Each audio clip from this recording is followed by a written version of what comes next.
So, for the sample,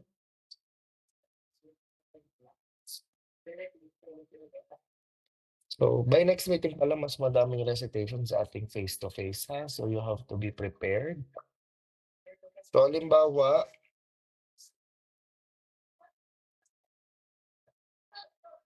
yan.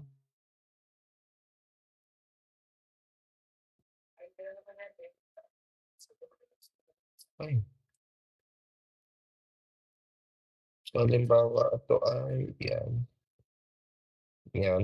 Tapos, halimbawa, ay nahati siya, pero may angle, yan.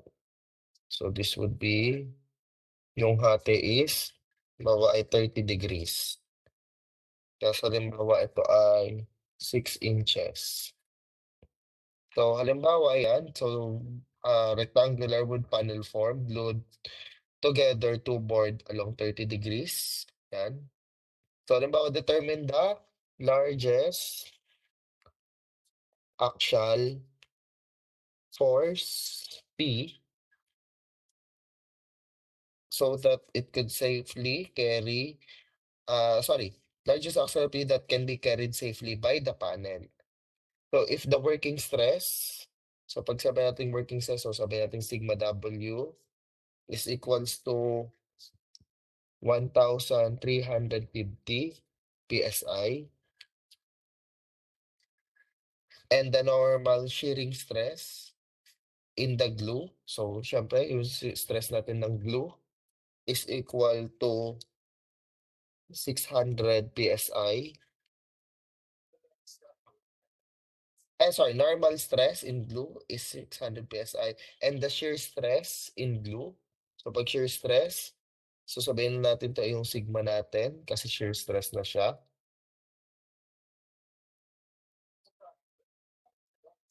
Is equals to 350 PSI. So, halimbawa, yan ang ating magiging given. Okay? So, paano natin yun isosolve? So, umpisahan natin sa una, working stress. So, alam natin that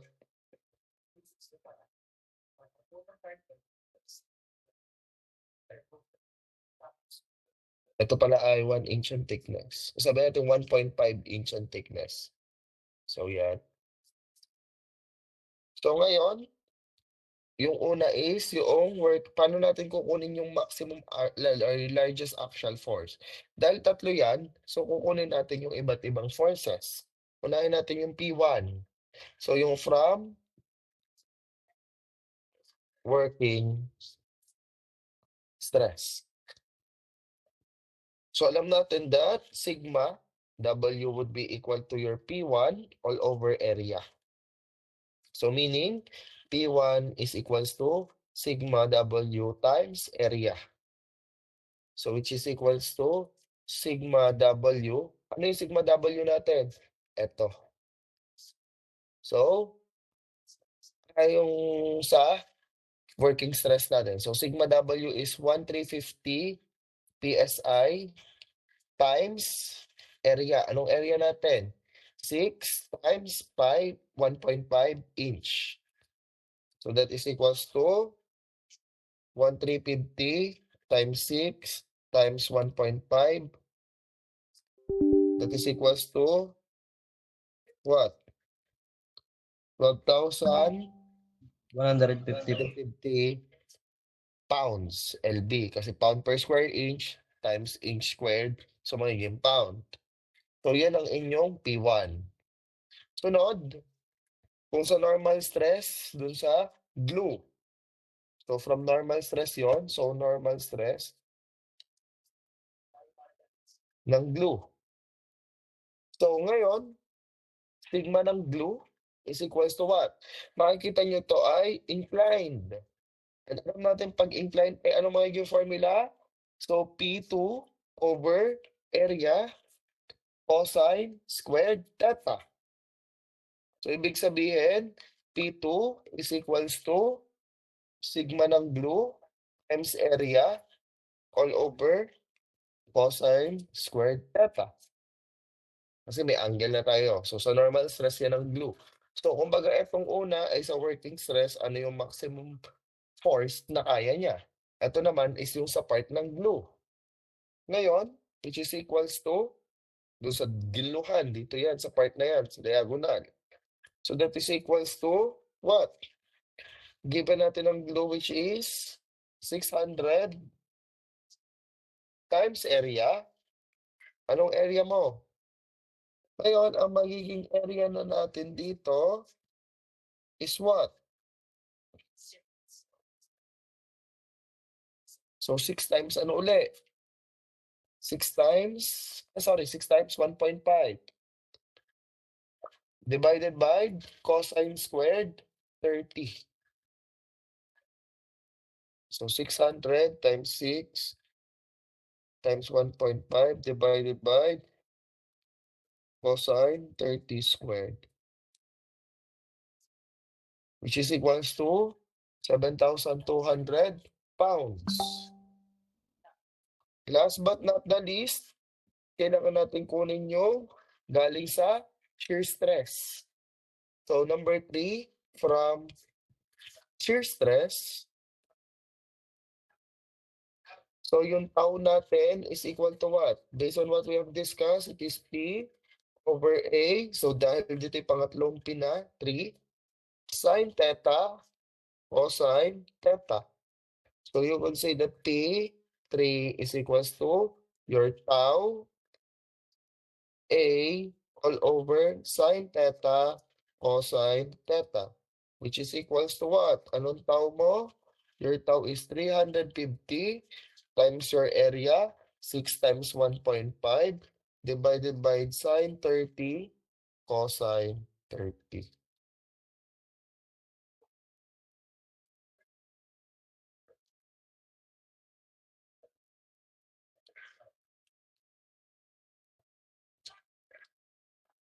Which is equals to 7,274.6134 pounds. Okay. The question is, what would be your final answer? Let us call. Okay. So, paano kaya pag sinabi natin largest axial force? Number 15, Delmo. Ano po kaya pag largest axial force?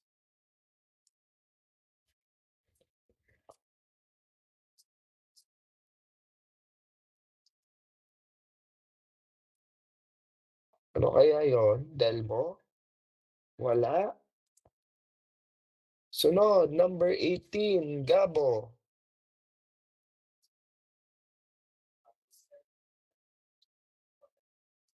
Miss Gabo, paano po kaya? Alin kaya ang magiging largest axial force? At bakit?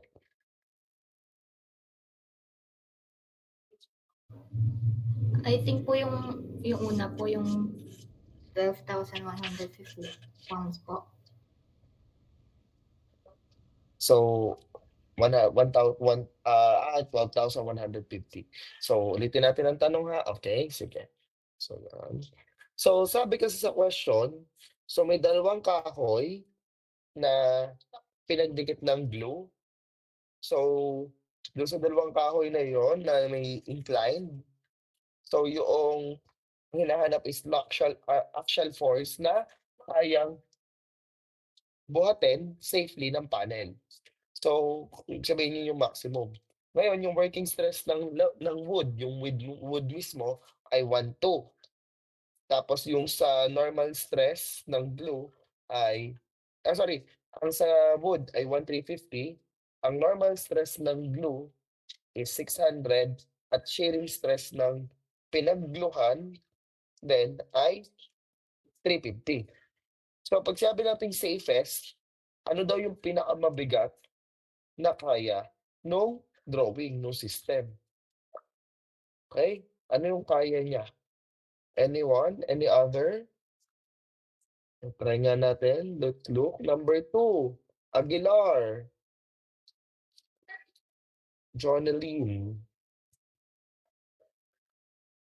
Sir, yung 7,200 pounds po, yung pong nasa normal force. Normal force ng glue. Bakit kaya? Normal stress. Bakit kaya?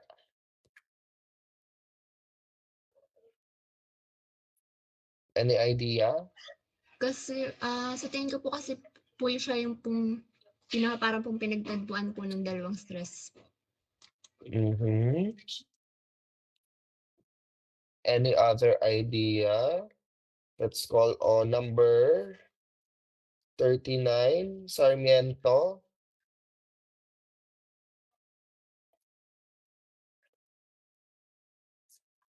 Wala. Sarmiento. Okay. Let's call on again another one. Galimba. Bakit kaya?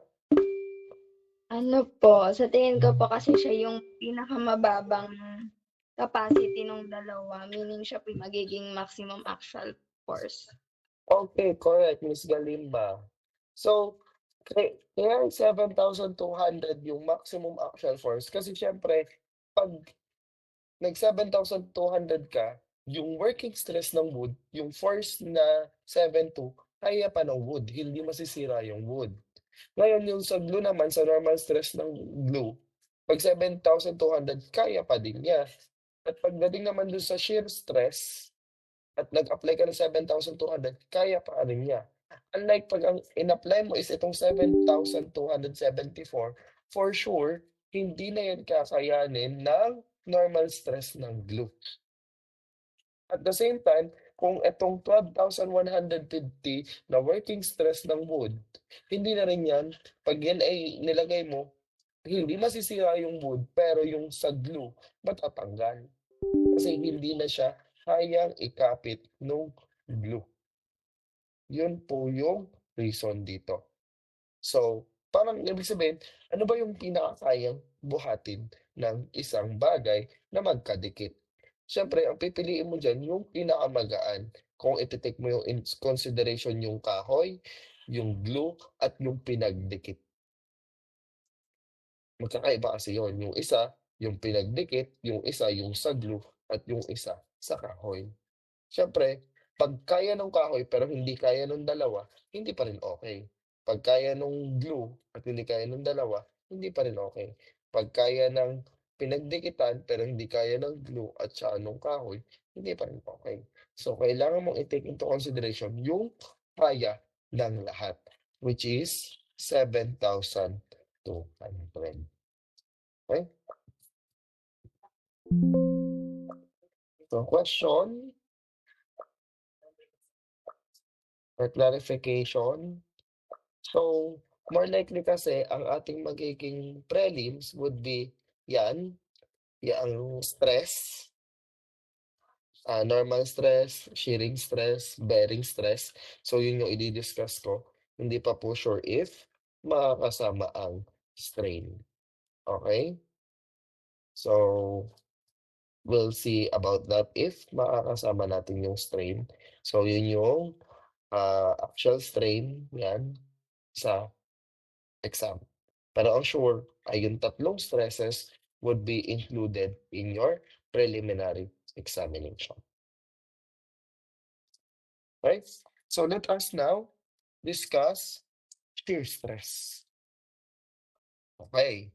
So pag shear stress naman, ang pinag-uusapan naman natin dito is yung sliding ng isang bagay. So halimbawa, pag shearing stress or yung halimbawa nabutas, yon shearing stress yon.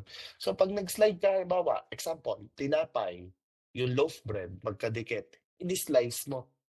So yung force applied ng knife, yun yung shearing stress kasi siya ay parallel dun sa cross-sectional area. Parallel siya sa tinapay. So ganun po pag sinabi nating shearing stress. Okay? Ulitin ko ha, pag shearing stress, yun yung sliding, okay? So ngayon,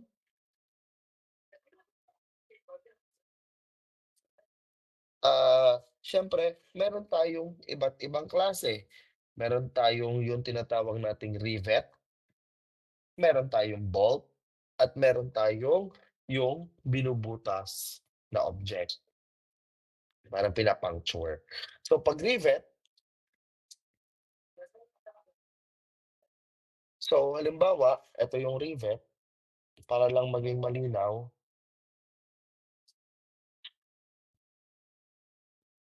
So halimbawa, ito ang rivet natin. Yan. So pag yun ay dinrawing mo, ano itsura niyan? So ito yan.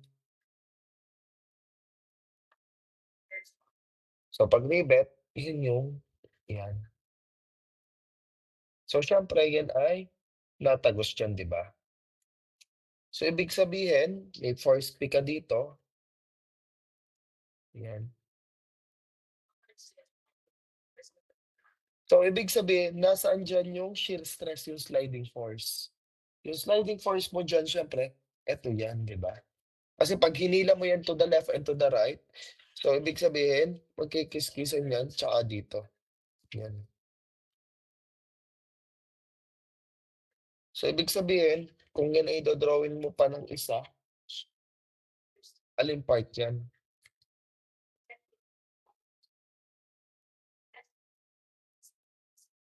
So yan, ito yan. So ito yan, ito yung V mo, yung sliding force. Yan. Ito yung P mo, di ba? So makikita mo, isa lang yan. Kaya pag nag-summation ka of horizontal forces equals 0, we're going to the left, going to the right is positive. So negative P plus V equals 0. So V is equals to P. Okay? So ibig sabihin, yung tau natin o yung shear stress is equals to V over A. Ano ngayon yung V mo? E di itong P. Itong A mo, ano yung magiging A mo dyan? Yung A mo dyan ay alin? Yung area na length nung rivet. Kasi yun yung mag-a-apply. So magiging area mo dyan ay pi d squared over 4, where d is the diameter of rivet. Pero pag halimbawa, kasi yung rivet, yun yung cross-sectional area mo. Yan dito. Yun yung area. Yun yung area dito. Pero kung halimbawa yan ay bolt, ano pa pag bolt? Ganyan.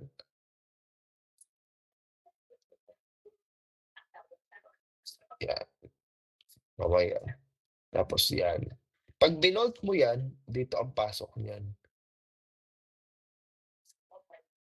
Yan. So, ibig sabihin, so ito ang gawin mong P, pataas. Tsaka dito syempre P pababa. So, pag syempre kinat mo to, pag kinat mo tong dilaw na to, ano magiging itsura niyan? Ito yan.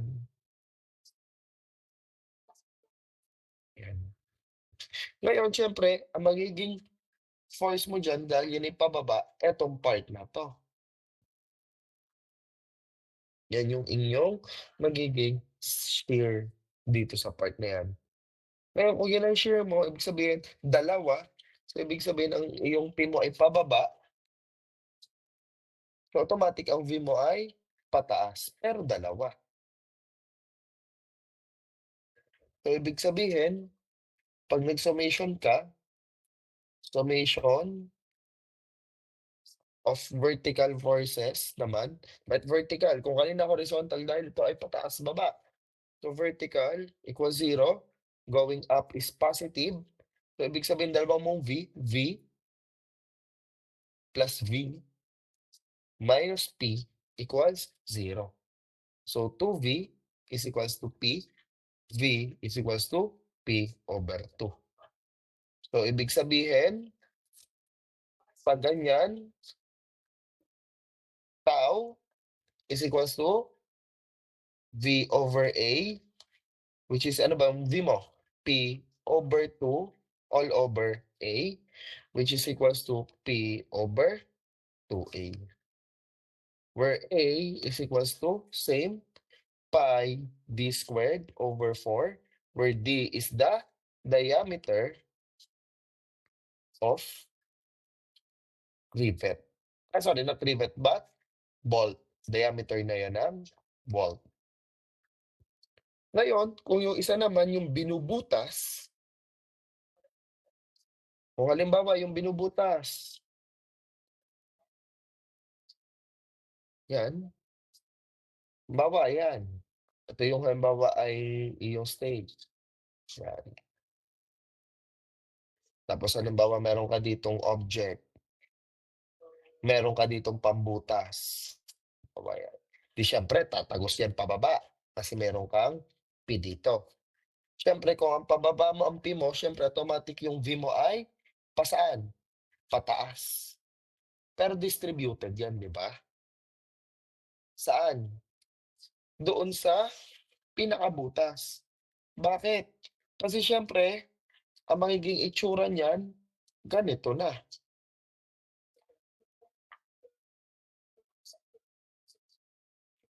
So, syempre, ang magiging itsura niyan ay yung butas dito. Yan. Ito na yan, di ba? Yung dito sa gilid, yung mga gilid-gilid. Yan.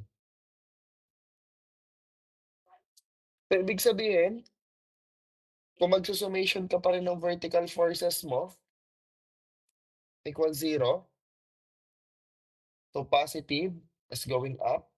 So, ibig sabihin, your V minus P equals 0. V is equals to P. However, yung tau mo dito is equals to V over A. Pero yung A mo kasi dito ay ano na, alin ang area mo?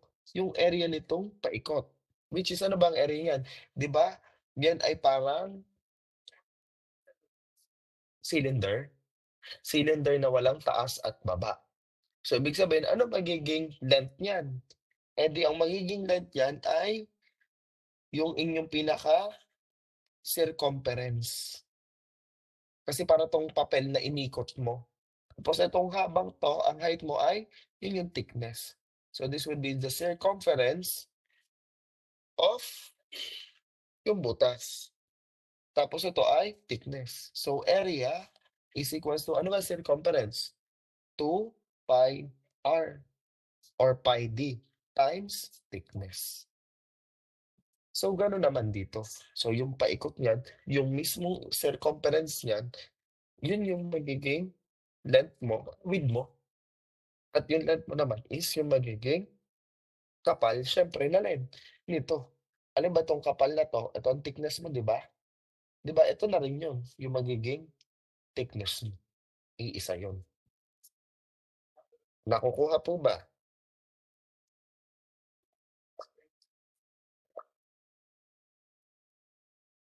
So, yan yung sa shear stress.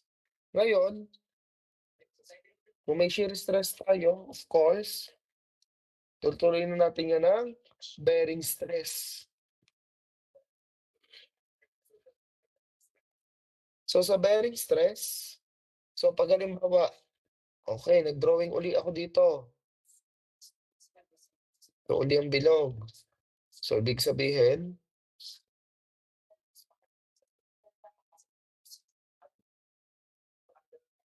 so pag dyan, ito ang bilog. So, yan. So, ito yung inyong rivet. Automatically, pag may P dyan at may P dito, naghihilahan yan.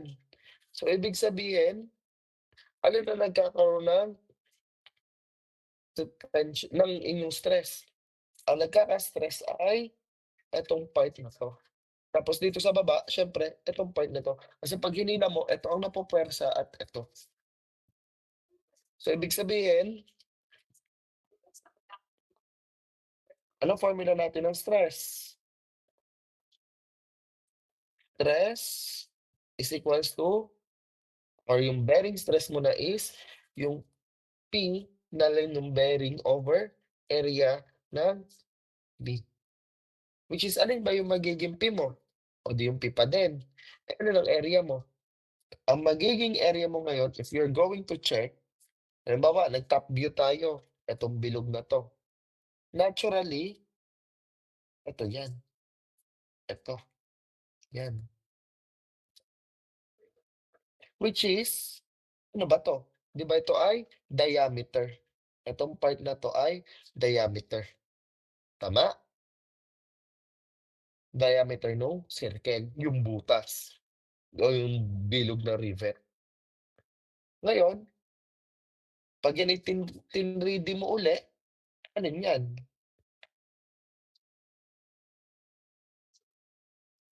Ito yung bilog. Automatically, pag yan ay ginanon mo, so ito pa rin ang iyong diameter. Paano kaya na magiging area mo niyan? Siyempre, ang magiging area mo niyan ay yung inyong magiging thickness. So, ibig sabihin, area here is equals to diameter times thickness. And always remember that P or your bearing sa P is greater than P if or P is greater than yung sa bearing if friction is present.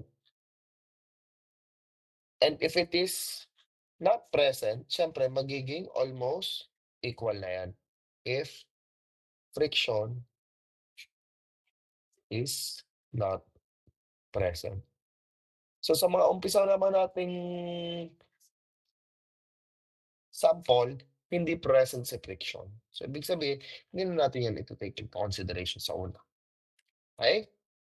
So dahil ito nga pong ating bearing stress, hindi katulad nung ating normal stress na pwede siyang tension, pwede siyang compression. Always remember that bearing stress is always compression.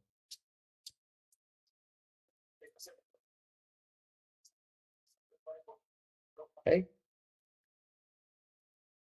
Naiintindihan po ba?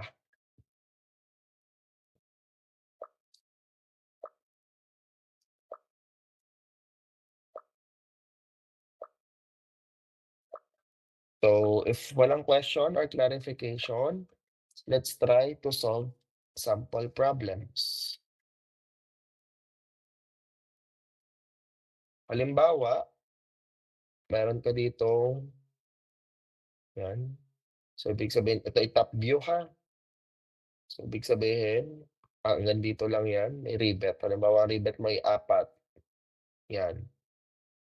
For example, the diameter of the rivet is equals to 0.75 inch. Halimbawa, working stress. So, pag working stress, ano nga pag working stress natin? So, working stress is 14 KSI.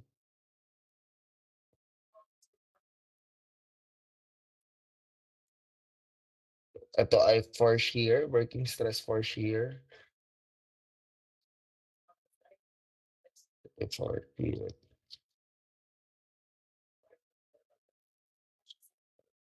Ito ay shear in the rivet. So, shear. So, 14 KSI. So, we're working stress sa for shear in the rivet. Sunod ay 18, halimbawa 18 KSI ang bearing in the plate is 18 KSI. Oh. Assume the load is distributed equally. Neglect friction. Frictionless, walang friction. So, anong ilalap?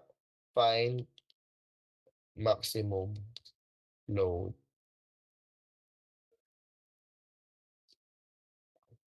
Yan. So, halimbawa yan, then halimbawa ito ang haba niyan ay 4 inches. Halimbawa ito ay, ang thickness nito ay, halimbawa ang thickness nito ay 0.95 inches. Thickness yan. So, ang hinahanap ay maximum load, P. So, dalawa syempre ang kailangan mo i-take into consideration.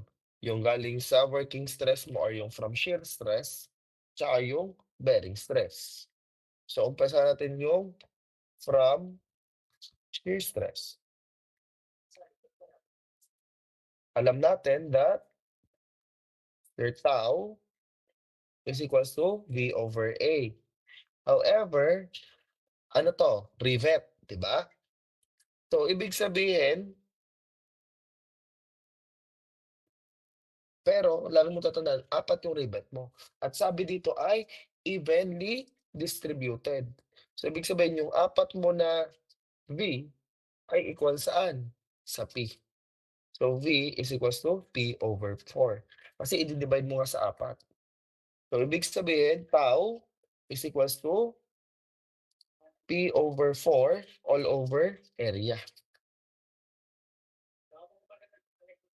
Which is equals to P over 4 times area. Anong area mo? Ang magiging area mo ay area na rin. Dahil ito ay shear stress. Ano kaya magiging area mo dito? Dalawa lang ang pamimilian nyo.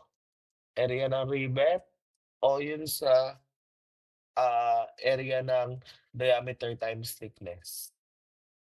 Or yung area ng bolt. Okay? So, syempre, to take into consideration yung question. Ano ba yung question? Rivet, bolt, or yung pinubutas? Di ba ang question ay rivet? So, ibig sabihin, area ng rivet. Anong area ng rivet? Pi d squared. So, ibig sabihin, this is equal to P over 4 times pi d squared over 4. Which is equals to P over pi d squared. Which is, anong P mo? Yun yung iyong tau pala. Sorry. So, ibig sabihin, P is equals to tau pi d squared. Anong tau mo? Your tau is 14 KSI times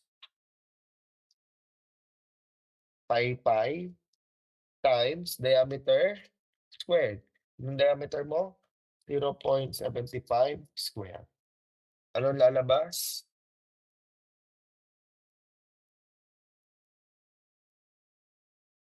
14 times pi times 0.75 square. 24.7400 KSI. Sorry. Na 24.7 lang pala. So this is 74.700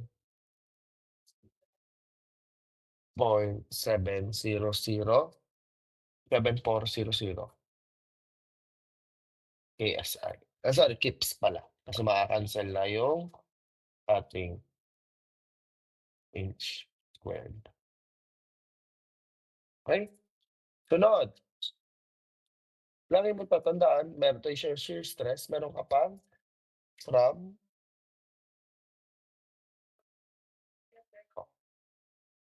natin dito ay from bearing stress. So yung sigma natin, bearing, is equals to PB over AB. But,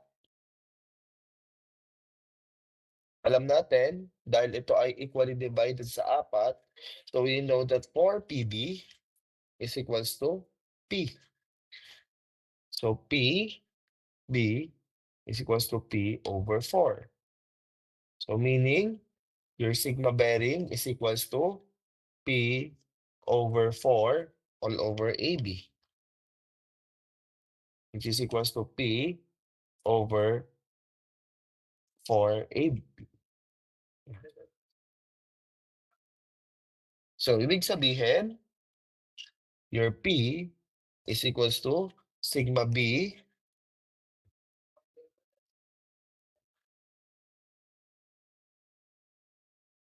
wait lang, may kulang pa pala tayo. Ano ang AB mo?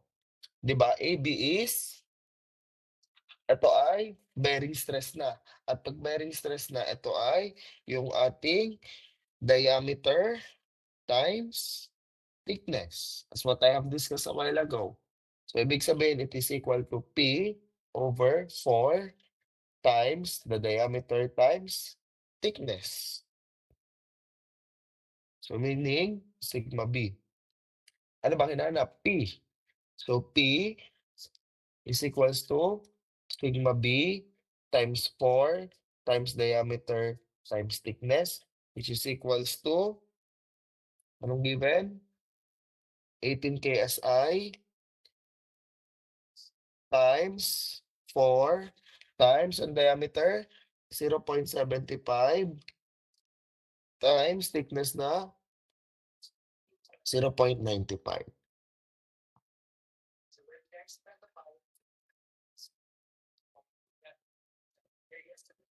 So, ibig sabihin na lalabas ay 18 times 4 times 0.75 times 0.95. That is equal to 51. B2 na to is 51.3 KSI. Ngayon, ang tinatanong ay find the maximum load. So, same as katulad kanina, ay pag sabi ang maximum, ibig sabihin, ano yung pinakakaya niya? Eh, pag ginamit natin itong 51.3 KSI, hindi na yan kakayanin ng shear stress. Wala pa nga dito yung normal stress eh. Eh kung iti-take into consideration pa natin yung calculation ng normal stress nung object, di ba? Ito yung share pa lang nun sa rivet pala. Eh yung object pa mismo. Eh kung yung object mismo yung masira, di ba? So, ibig sabihin dito, ang gagamitin mo na is yung 24, nabaksan ko na tuloy. 0.74 kips. This is not KSI but kips. Yung taas. Bakit? Kasi po, pag yung 51.3, hindi na siya kaya ng shearing stress. Okay? Question.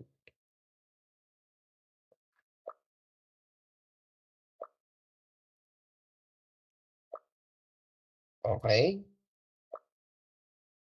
So, next. Question, clarification? Okay, sige. Go.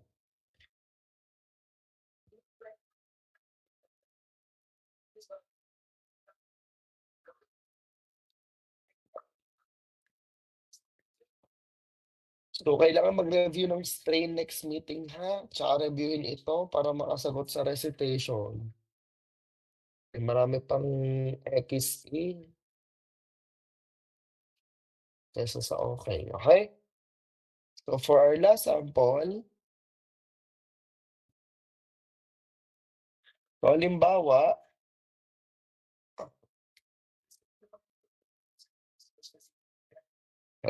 may rivet, ano uli, ganun uli, rivet uli.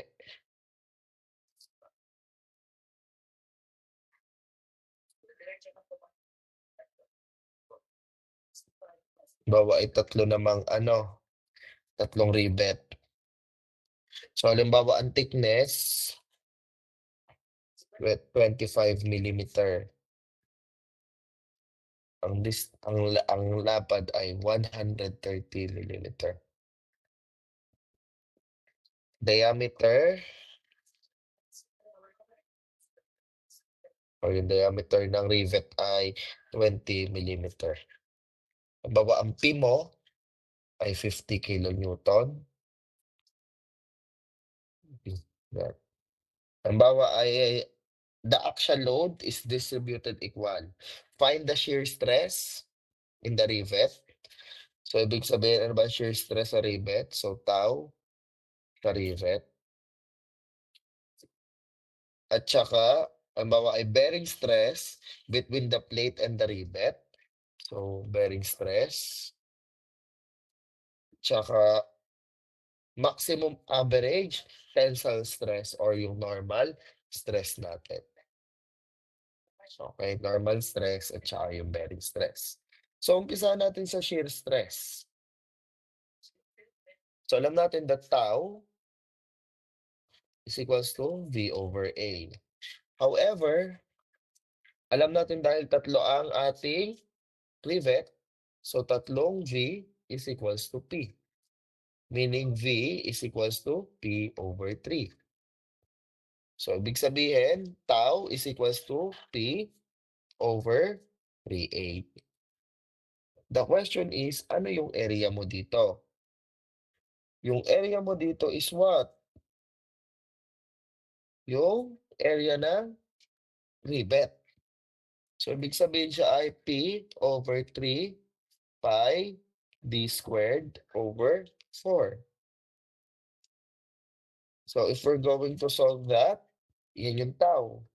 So, tau is equals to 50 kilonewtons daw yung P. So, 50 times 10 to the 3 divided by 3 times pi.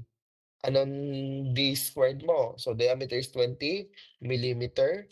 So, times 20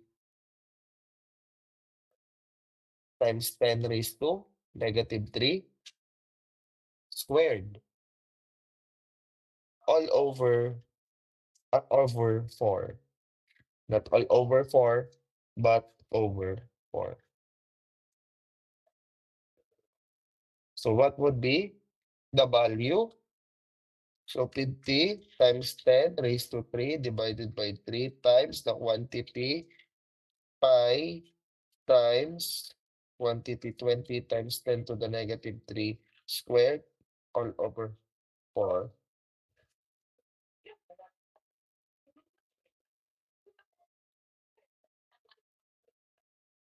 So, ano lalabas? So, this is in Pascal na. So, 53.0516 megapascal. So, yan yung una. Okay? Sunod, bearing stress. So, sigma B is equals to PB over AB. But alam natin dahil tatlong rivet, katulad kanina, 3PB is equals to P. So, PB is equals to P over 3. So, it is equals to P over 3AB. However, ano ang magiging area mo dito? Your area here is what? Your diameter times thickness. So, this is P over 3 times diameter times thickness. So, it is equals to, anong P natin? So, 50 times 10 to the 3 divided by 3 times diameter. Anong diameter natin? 20 times 10 to the negative 3. Tapos, anong thickness mo? Times 25 times 10 to the negative 3. 50 times 10 to the 3 times, ito ay 3. Ito ay 20 times 10 to the negative 3 times 25 times 10 to the negative 3. And that would result to 33.3333 megapascal. So, medyo binibilisan ko lang po kasi may Q&A pa tayo, baka may question or clarification. I think this would be our final example for today. So, syempre, may maximum tensile stress ka pa.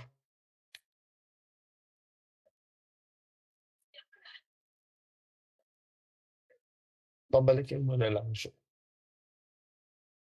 Tensile stress. So, sigma, anong basic formula natin ng sigma? T over A. So, which is equals to, anong A mo? Diba? As I have discussed a while ago, ang magiging A mo dito is, saan na yung discuss ko last time? Hindi ko rin tanda. Ayan, dito. 2 pi r times T. Dito na tayo papasok. So, ibig sabihin, T is equals to T over 2 pi r times T. 2 pi r times thickness. Or your circumference times thickness. However, if mapapansin mo, may rivet ka. Pag sinabi natin maximum ay pinaka malaking kaya. Kaso kung tutuusin, etong part na ito ay ano? Guang. Or yung pinaka-diameter niya ay guang. So, butas yan. So, hindi mo siya pwedeng i-take into consideration. So, kung ito yung 130 cm mo, at 130 millimeter, at ito naman ang iyong thickness ay 25 millimeter, hindi mo pwedeng basta yan gawin. Bakit? Kasi meron kang thickness ay diameter na 20 millimeter, which is ito. Ito ay 20 millimeter. Hindi yan pwedeng isama. Kasi butas yan. So, ibig sabihin, dapat yan ay 130 minus 20. Kung minimum, or yung pinakamahina, pwede mo isama yan. Pero lagi mo tatandaan, the question is the maximum average tensile stress. Kung minimum tensile stress, kung yung kahinaan nito, kasi kasama yung butas, pasok yan. Pero dahil maximum, ibig sabihin, kailangan mo i-take into consideration na hindi kasama yung butas. So this would be equal to 110. So ibig sabihin yung iyong magiging ano dito ay hindi pala ito 2 pi r. Ito pala ay yung mismong length or haba. So this is your length pala to. Length nung inyong length nito, 130 times thickness. However, magiging 130 minus 20 lang po siya. So this is 50 times 10 raised to 3 divided by yung iyong 130 minus 20 times 10 raised to negative 3. Bakit times 10 to the negative 3? Millimeter. Tapos, times mo uli. Saan? Doon sa kanyang thickness, which is 25 times 10 to the negative 3. So, yan na yung magiging final natin. So, 50 times 10 to the 3. Tapos, ito ay 130 minus 20 times 10 to the negative 3 times 25 times 10 to the negative 3. And that would result to 18.18 megapascal. At yun ang maximum tensile strength. Kung halimbawa, meron kang minimum, halimbawa lang minimum, kahit hindi tinatanong sa problem, ang magiging minimum mo dito ay yung P over area na hindi kasama yung minus 20. 130 times 10 to the negative 3 times 25 times 10 to the negative 3. So which is, pag minimum mababago lang siya, magiging 15.3846 megapascal. So kung minimum average tensile stress ang pinag-uusapan, doon ka sa 15. Pero dahil ang hinahanap ay maximum, 80 ng maximum. Okay? And that would be, I think, hanggang dyan lang ang kayang i-discuss for now.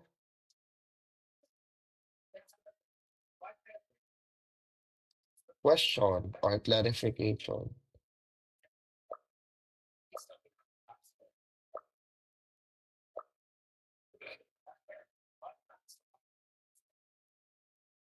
Sigurado? So, kailangan, based on what I am seeing right now, based on the initial recitation, kailangan yung mag-aral. Reviewin ang mechanics, ang mga equilibrium of forces, ang moment. Kasi yun po ay hindi pa pang-deform. Pang-mechanics pa lang po iyon. Ay balikan. At the same time, aralin. Alin yung mga diniscuss ko? Normal stress, hearing stress, okay? Tapos bearing stress. So, yung mga fundamental concept, aralin. Kasi mahihirapan po kayo pag hindi nyo inaral. Magkaiba si shear ha sa shear stress. Yung isa shear force, yung isa shear stress. Ang shear stress, yun yung tau. Yung shear force, yun yung V. Okay?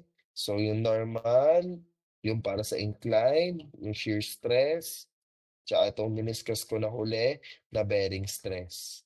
Tapos next time or next meeting, nandiyan pa yung axial strain. So, sa strain naman tayo pupunta. Because probably our discussion for our discussion for the whole prelims would be hanggang strain siguro. Okay? So, yung introduction man lang ng strain para sa sa midterms yan hanggang strain stress diagram, yung action loaded, yung mga thermal stress, doon na tayo papasok. Okay? Question or clarification? So, sa nag-record, makiki-save and then makiki-inform ako kung ilang gig yan. So, I'll check if kayang i-upload sa Google Drive. Okay? Any question, clarification? Sir, yan po ba yung laging formula sa sa max tensile stress? Or depende po sa figure? Depende pa rin po sa figure. Kailangan pa rin nating i-understand yung figure. Kasi halimbawa, paano kung ang position ng rivet mo ay hindi straight? Paano kung diagonal? So maraming ima-minus. So depende pa rin kung alin yung magiging effect niya. Kung ilan yung magiging butas, kung saan yung position ng butas. Kasi hindi lang po yung kung saan yung kung ilan, but kung pati yung mga positioning ng butas is itinitake into consideration. Kasi hindi rin naman minsan straight ang butas, minsan ay parang style trapezoid papasok, yung parang paso. So pag gano'n, trapezoid area pa ng trapezoid ang kukunin do'n. So, depende po sa magiging given. Any other question? Clarification? Yung parang cone na hati, di ba? So, iba pa po yun. So, depende pa rin po sa analysis.